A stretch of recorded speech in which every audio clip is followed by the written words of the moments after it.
So what does an insurance agent do? Well, I would say it's, the ultimate job boils down to building a customer base. Okay. So it's prospecting.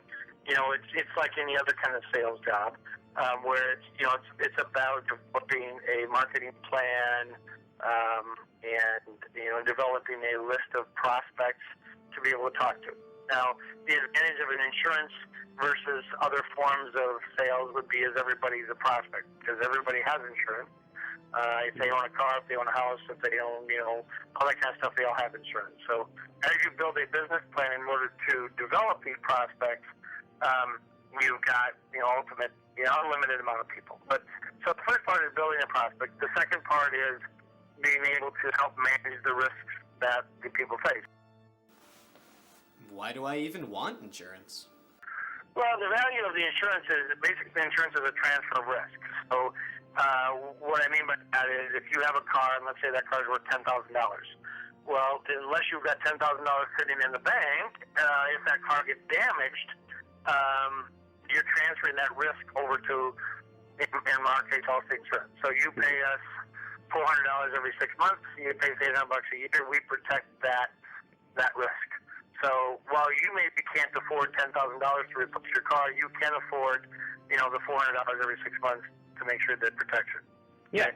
The other big thing of transfer risk is probably more important. That's the liability. So if you were to get into a car accident and you were to hurt somebody, you damage your car, and now all of a sudden somebody's hurt, and you're responsible for it. Well, you're transferring that risk, that liability risk, back to Allstate too. So for that $400, we're not only going to pay to fix your car, but we're going to pay for any damage that you caused. So, how do insurance companies, make a little of this? Because we have actuaries that say the probability of loss for this particular risk is this. Therefore, the premium should be this. And so it's much like a bank where you have, thousands, millions of people putting money in to a bank, and you only have a few people at a time taking money out. So that's what Allstate is. So if you have, whatever number, you have 1,000 people paying their premiums in, and you only have one person who has a loss every month, well, there's always enough premium to pay that loss. Adverse selection, moral hazard. What are they all about? Well, adverse selection is really that you are priced to obtain, there's good risks and bad risks. For example, young drivers. Overall, young drivers have a higher propensity for accidents. Okay?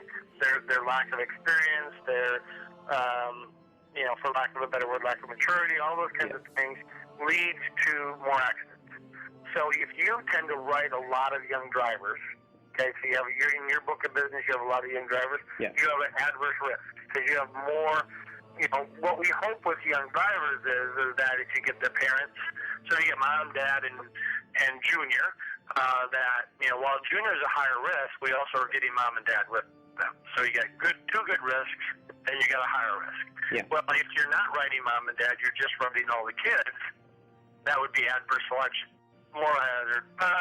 Moral hazard is really hard to determine for an insurance person because that's more of a personal situation. Yeah. That's where somebody understands. The best thing would be is theft is probably the highest moral hazard.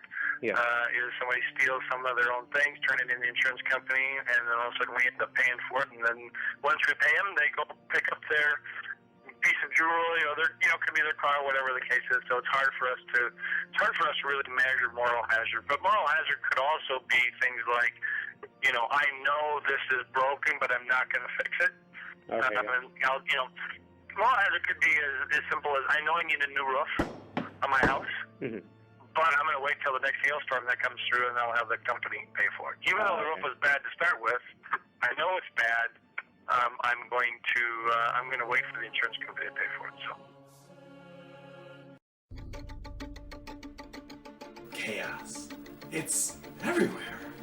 And there is nothing to stop me, nothing to threaten me with. I have no rules, no moral code, nothing.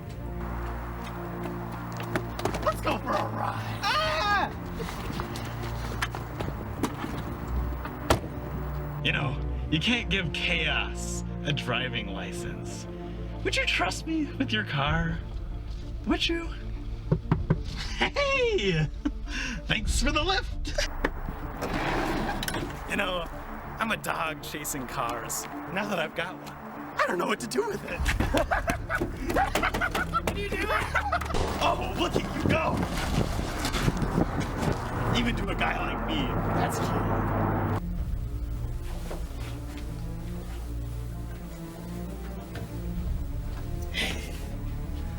Do you want to see a magic trick? Why not?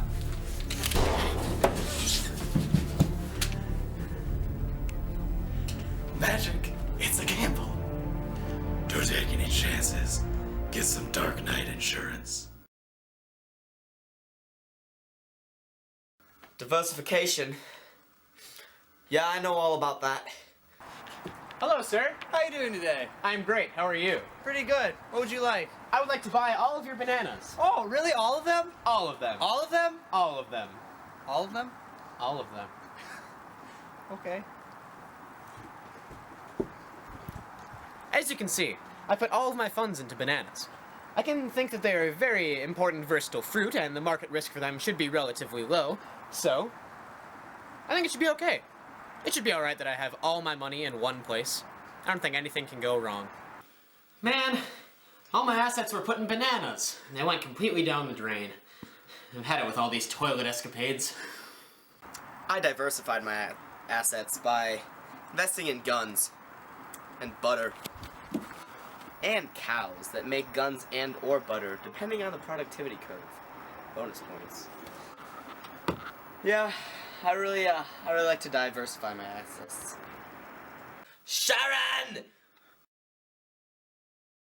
My risk for my return of the Jedi? Yeah! Seems like a good trade-off to me. You guys got it completely wrong. That's not risk and return at all.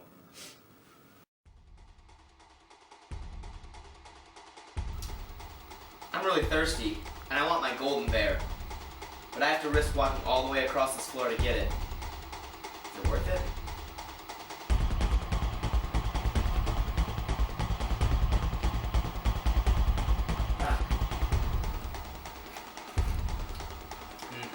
Worth it. I really want my golden bear. There's a barrier in the way. Is it worth it?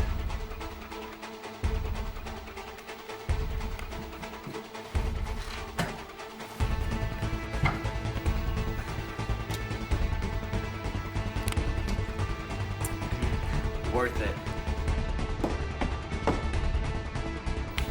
Man, I'm just parched. And I really want my golden bear. Luckily, there doesn't appear to be any risks for that reward. But I heard there's a drunk, naked lunatic on the loose. Hopefully it's worth it. Oh, there it is.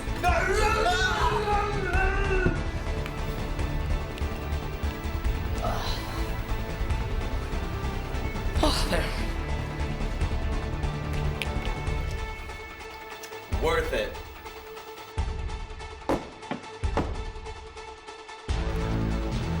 Man, I'm just so thirsty, but I have no money. So my friends bet if I drive blindfolded to the convenience store, they'll buy one for me. I don't see anything wrong with that. I mean, I can drive one bead if I really want to.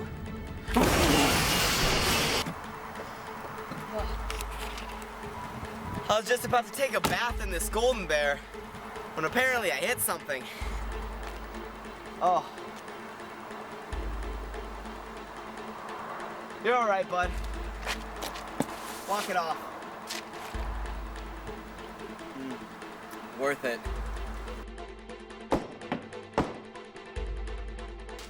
I really need my golden bear, but the only one left in the world is owned by a drug lord from Russia. Well, with this baby, I'm gonna go take it.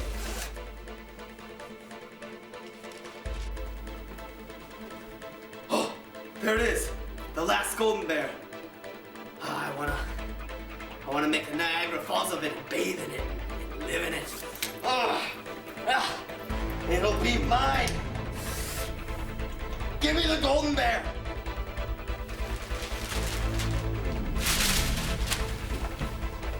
Give it to me. We have special plans for you.